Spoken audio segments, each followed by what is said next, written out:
माझं नाव केशव. माईक जवळ घ्या, मोठ्याने बोला. माझं नाव केशव खशाबा शेळके, मुक्काम पोस्ट दोंडेवाडी, तालुका खटाव, जिल्हा सातारा. मी 30 ते 35 वर्षापासून शेती करतोय.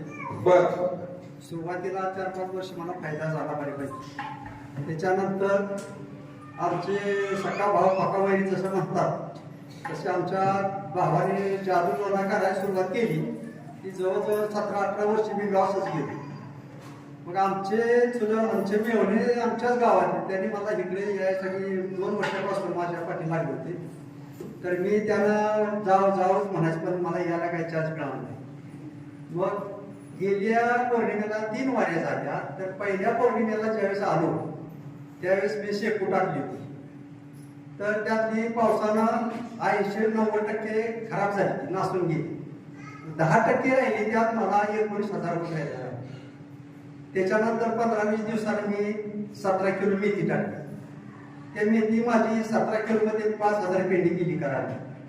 ते मला 9चा दर मिळाला, 45,000 रुपये तिचे झाले. त्याच्यानंतर 22 गुंठ्यामध्ये मी मका केली. त्या मकात मला 43,600 रुपये झाले. तर इकडे आल्यापासून 3 वेळेस 3 पौर्णिमे केल्या. तर 3 पौर्णिमेला एवढा मला लाभ झाला. आणि हे आता असं वाटतं की ज्यावेळेस त्या माणसानं मला सांगितलं इकडे यायला, त्या टायमापासून आलो असतो तर आज कर्जमुक्त झालो.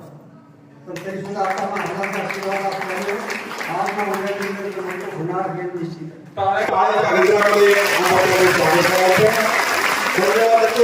आशीर्वाद देतो. आणि दुसरा